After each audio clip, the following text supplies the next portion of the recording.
بسم اللہ الرحمن الرحیم۔ عزیز طلباء، آج ہم نے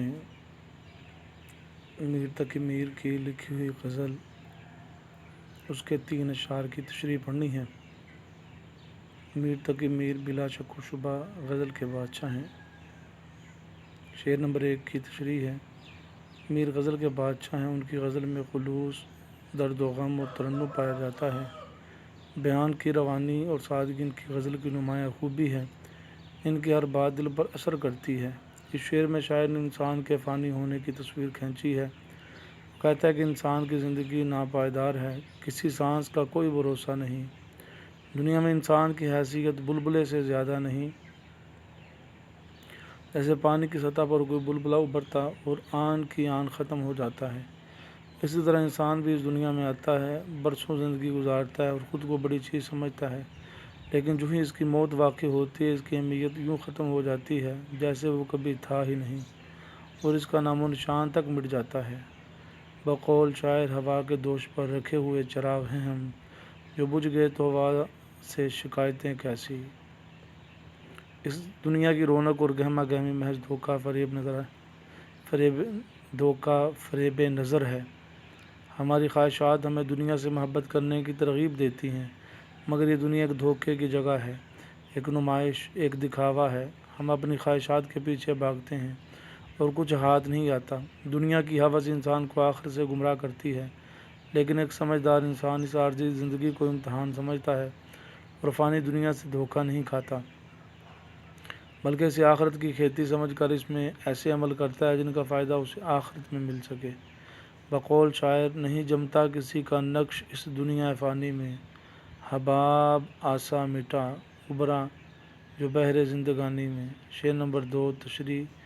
اس شعر میں شاعر اپنے محبوب کے ہونٹوں کو گلاب کی پتی سے تشبیہ دیتے ہوئے کہہ رہا ہے کہ جس طرح گلاب کے پھول کی پتی نرم و نازک اور سرخ ہوتی ہے، اس میں نزاکت اور بانک پن ہوتا ہے، اسی طرح میرے محبوب کے ہونٹ بھی نرم و نازک اور سرخ ہیں۔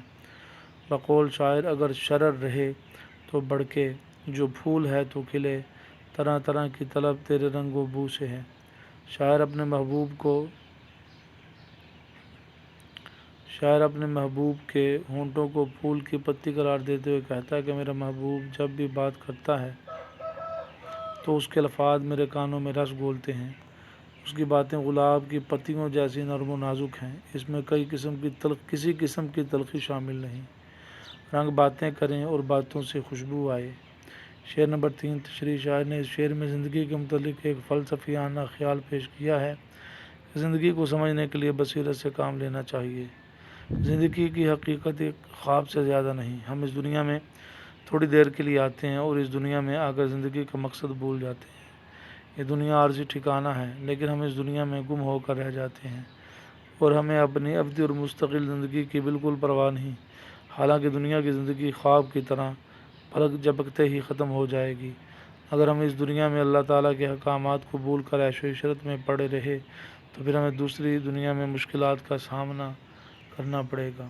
اس لیے ہمیں اس خواب کی کیفیت سے نکلنا چاہیے، اس دنیا کی عیش و عشرت کو چھوڑ کر ابدی زندگی کے بارے میں سوچنا چاہیے جہاں ہم کو ہمیشہ رہنا ہے۔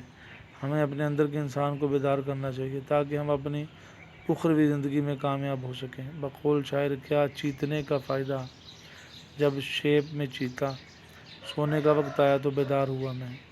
یعنی بڑھاپے میں جاگنے کا کیا فائدہ، وہ تو سونے کا وقت ہے۔